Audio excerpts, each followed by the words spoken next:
somebody could be so evil and have penetrated our family.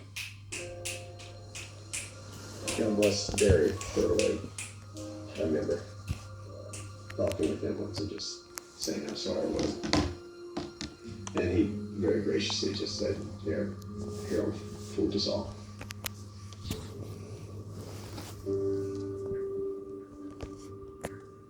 Harold, he's smiling at his friends, and he's enough of a narcissist that it's all about him. Beth was our case agent, and so we were going to be putting her on the stand. She was a key witness. I was very nervous.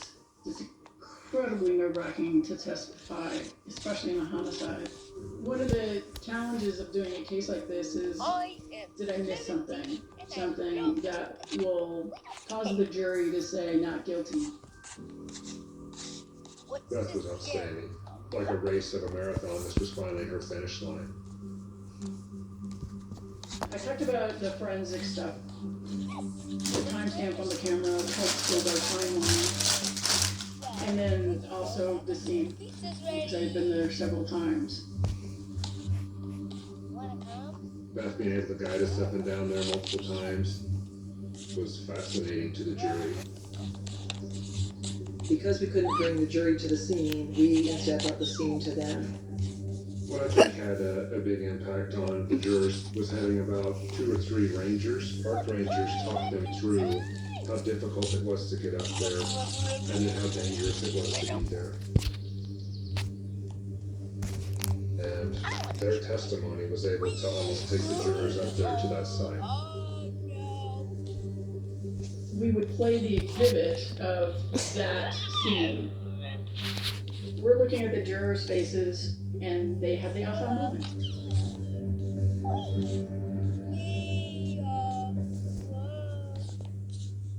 Harold did not get up and speak at all in the trial. Craig Truman didn't bring in any witnesses. He just cross-examined. The prosecution gets 2 closes. I did the first close and Blair did what's called a rebuttal. The defense spent a lot of time on pushing back on Len's case. This case has been investigated, and it has been determined that this death was an accident. And he kept saying, no need to look at this again. It was an accident. This poor man has lost 2 lives. How heartbreaking could that be? Truman really hammered home that you can't tell the difference between a fall from a push.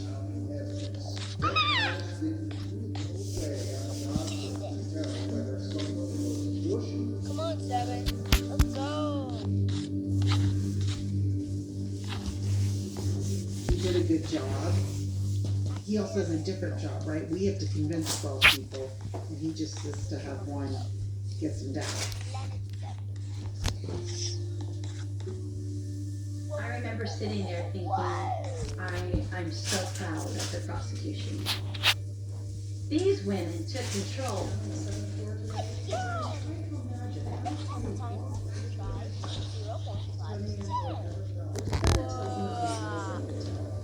It's not a loving caress from her husband, but a push. Push that she wanted to really her mother was alive the whole way through. Valeria, she brought you almost to the top of that cliff. I will never forget Sunita saying, this is the man that is supposed to guard and protect his wife.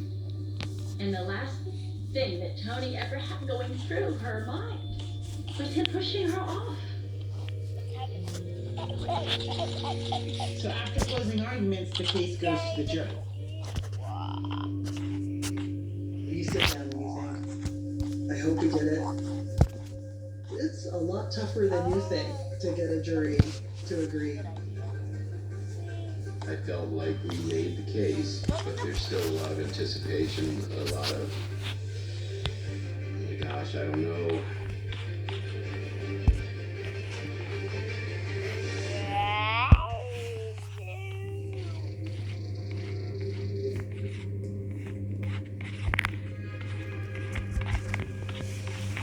We're always nervous about what 12 people are thinking, and they have to unanimously decide, but we have met our burden.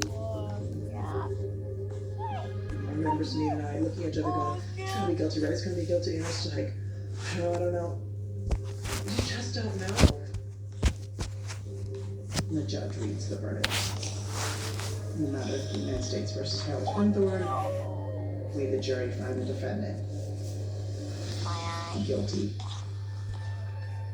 There was like audible whoops of joy that came out of the courtroom.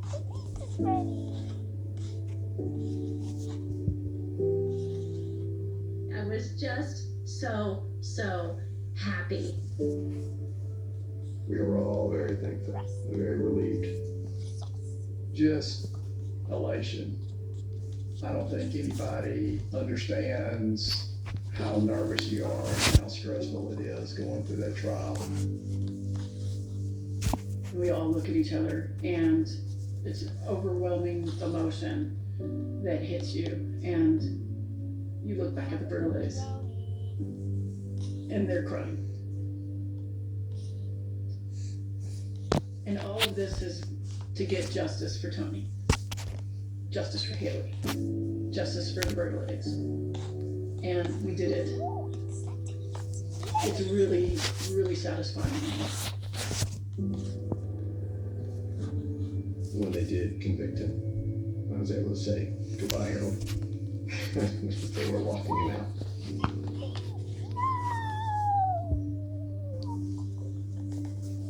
The sentence was life in prison without the possibility of parole. Harold appealed to the 10th Circuit, specifically the Hornthorne piece, and he lost. He appealed that to the United States Supreme Court, and they denied it. And so his appeal on the trial is over.